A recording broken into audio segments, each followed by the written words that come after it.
தனுஷ் கிளைண்ட நம்பிட்டாரு. நம்மளுக்கு தெலுங்கு மார்க்கெட்ட பெருசா பண்ணாத, நம்ம பெரிய சம்பளத்துல போக முடியும். ஒரு 100 கோடி ரூபா, 150 கோடி ரூபா போகணும்னா, இந்தியா ஃபுல்லா மார்க்கெட் இருக்கணும். ஏற்கனவே இந்தியில ஒரு அளவுக்குள்ள மார்க்கெட்ட சம்பாதிச்சு வச்சுக்காங்க.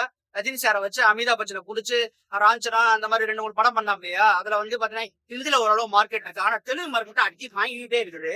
என்ன செய்யலாம்னு சொல்லி யோசனை பண்ணாப்புல ஒரு பியூரான தெலுங்கு படத்துல பண்ணுவோம். டேரக்டர் நல்ல டேரக்டரா இருந்தா, கதையும் நல்லா இருந்தா பண்ணுனாரு. எல்லாமே சேர்த்து செட்டா அமைஞ்சிச்சு இந்த படம் குபேரா. அதனால குபேரா மூலியமா பாத்தீங்கன்னா தெலுங்கு மார்க்கெட்டை தூக்கி பிடிச்சு அதுல 100 கோடி சம்பளம் உங்ககிட்ட கேட்டா நீங்க தருவீங்கன்ற நம்பிக்கையில அவர் என்ன பண்றாரு வைத்தாப்புல. இந்த படம் உண்மையிலே அவர் தொட்டதெல்லாம் தொடங்குற மாதிரி ஒரு சீன் இருந்துச்சு. என்ன நினைச்சாலும் தனுஷ்க்கு ஃபேவரட்டா போவோம். ஆடியன்ஸ் அவங்க ஃபேன்ஸ் அந்த மாதிரி சொல்றாப்புல. இந்த ஃபேன்ஸ் எல்லாம் இருக்கிறவர் ஒரு செங்கலை கூட அசைக்க முடியாது சொன்னாப்புல. அதுதாங்க உண்மை. தனுஷுக்குன்னு ஒரு பெரிய ஒரு பட்டளமே இருக்குது. தனுஷோட பலமே பாத்தீங்கன்னா ரஜினி சாரோ தனுஷ் சாரோ இல்லைங்க, அவரோட ஃபேன்ஸ் தான் பலம்.